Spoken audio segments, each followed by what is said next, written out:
Welcome back to this minimalism series. This video is for the people considering trying this new minimalism lifestyle and they don't know really where to start. I'll go straight to the point, no introductions. So first, start with your wardrobe. By no means most of the clutter is in our wardrobe. So many shirts, pants, accessories, jackets, but we tend to use the same garments every day, disregarding the majority of our closet. So as a first step, get rid of all those too small, too long, too tight shirts and pants that you barely even try to put on. And you know deep inside that you will probably never wear them. Put them in a box and send them away. Step number 2, the 100-day challenge. Whether it's an old unusable gadget or souvenirs, they are piling and cluttering your space. And I get it, it's so difficult to get rid of all of them at once. This is why start with the 100-day challenge. You will choose every day religiously one item to get rid of.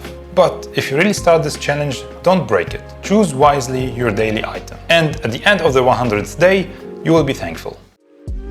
Step number 3, this pile of documents. Yes, it is now the time to go through this pile of documents and papers. Random receipts, bills, files, papers. You're always delegating this task and procrastinating. Well, take this video as a sign that you should start dealing with it right now. Assign 1 to 2 hours during this week, put some background music and tackle this pile of documents. Go through the papers one by one, filtering them and keeping only the extremely important ones. And only if possible, you can try to go paperless, scanning the important documents and keeping them on a digital device. And since we're talking about digital, the fourth step to take is digital decluttering. Clutter is not only physical items, there's a huge concept called digital minimalism. I'll be making a full video about this one later on. But for the time being, take this small step and focus on 2 things. The first one, go through all the applications on your phone and delete everything that you don't use anymore. And number 2, don't you hate this notification that you have so many emails in your inbox? Well, yeah, you have to go through your emails one by one and delete them. Keep your inbox fresh and clear. Trust me, this one will help you a lot.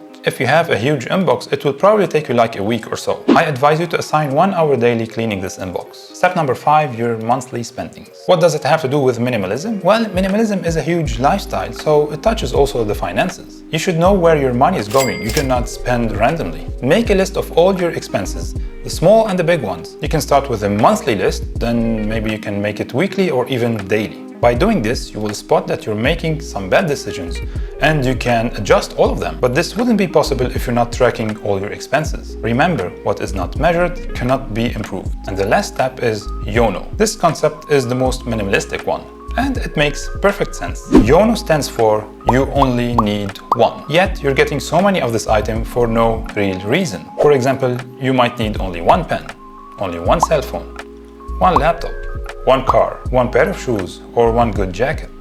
You get the concept. So go do this exercise and check what you own and ask yourself, is it a redundant item?